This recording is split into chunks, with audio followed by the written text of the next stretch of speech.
The journey ended.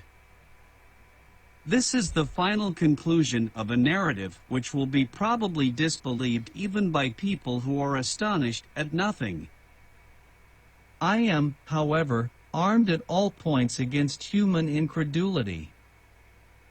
We were kindly received by the Strombolite fishermen, who treated us as shipwrecked travelers. They gave us clothes and food. After a delay of 48 hours, on the 30th of September a little vessel took us to Messina, where a few days of delightful and complete repose restored us to ourselves.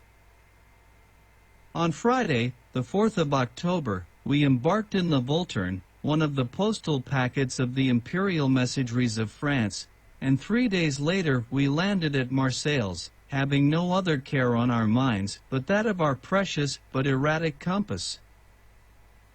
This inexplicable circumstance tormented me terribly. On the 9th of October, in the evening, we reached Hamburg. What was the astonishment of Martha, what the joy of Gretchen?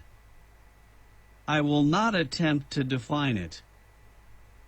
"Now then, Harry, that you really are a hero," she said, "there is no reason why you should ever leave me again." I looked at her. She was weeping tears of joy. I leave it to be imagined if the return of Professor Hardwigg made or did not make a sensation in Hamburg. Thanks to the indiscretion of Martha, the news of his departure for the interior of the earth had been spread over the whole world. No one would believe it, and when they saw him come back in safety, they believed it all the less. But the presence of Hans and many stray scraps of information by degrees modified public opinion. Then my uncle became a great man, and I the nephew of a great man, which, at all events, is something. Hamburg gave a festival in our honor. A public meeting of the Johanneum Institution was held, at which the professor related the whole story of his adventures, omitting only the facts in connection with the compass. That same day he deposited in the archives of the town the document he had found written by Saknussemm, and he expressed his great regret that circumstances, stronger than his will, did not allow him to follow the Icelandic traveler's track into the very center of the earth. He was modest in his glory, but his reputation only increased. So much honor necessarily created for him many envious enemies. Of course they existed, and as his theories, supported by certain facts, contradicted the system of science upon the question of central heat, he maintained his own views both with pen and speech against the learned of every country. Although I still believe in the theory of central heat, I confess that certain circumstances, hitherto very ill-defined, may modify the laws of such natural phenomena. At the moment when these questions were being discussed with interest, my uncle received a rude shock, one that he felt very much. Hans, despite everything he could say to the contrary, quitted Hamburg. The man to whom we owed so much would not allow us to pay our deep debt of gratitude. He was taken with nostalgia, a love for his Icelandic home.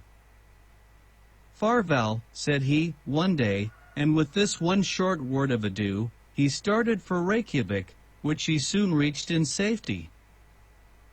We were deeply attached to our brave Eiderduk hunter.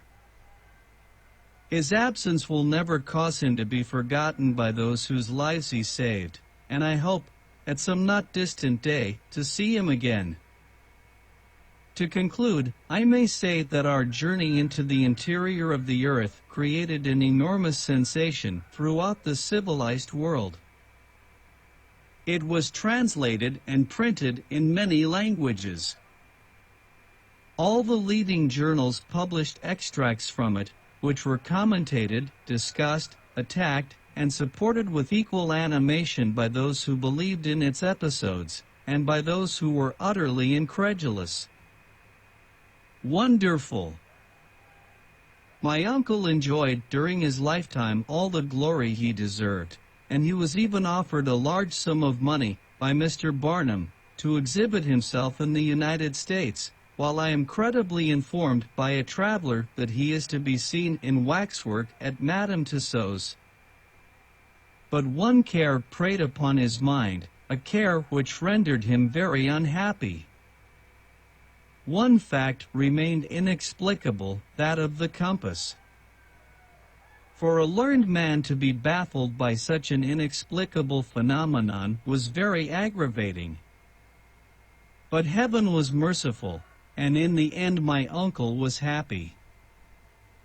One day, while he put some minerals belonging to his collection in order, I fell upon the famous compass and examined it keenly.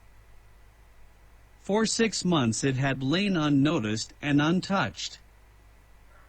I looked at it with curiosity, which soon became surprise. I gave a loud cry. The professor, who was at hand, soon joined me. "What is the matter?" he cried. "The compass." "What then?" "Why, its needle points to the south and not to the north." My dear boy, you must be dreaming. "I am not dreaming. See, the poles are changed." "Changed?" My uncle put on his spectacles, examined the instrument, and leaped with joy, shaking the whole house. A clear light fell upon our minds.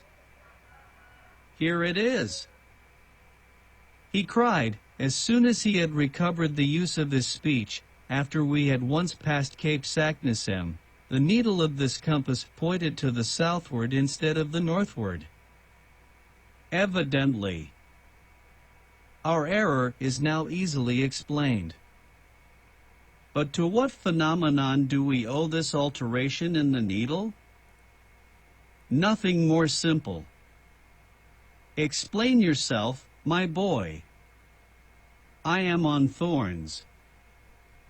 During the storm, upon the Central Sea, the ball of fire which made a magnet of the iron in our raft turned our compass topsy-turvy. "Ah!" cried the professor, with a loud and ringing laugh. "It was a trick of that inexplicable electricity." From that hour my uncle was the happiest of learned men, and I the happiest of ordinary mortals. For my pretty Verlin girl, abdicating her position as ward, took her place in the house in the Koningsstrasse in the double quality of niece and wife. We need scarcely mention that her uncle was the illustrious Professor Hardwigg, corresponding member of all the scientific, geographical, mineralogical, and geological societies of the 5 parts of the globe. End of the voyage extraordinaire.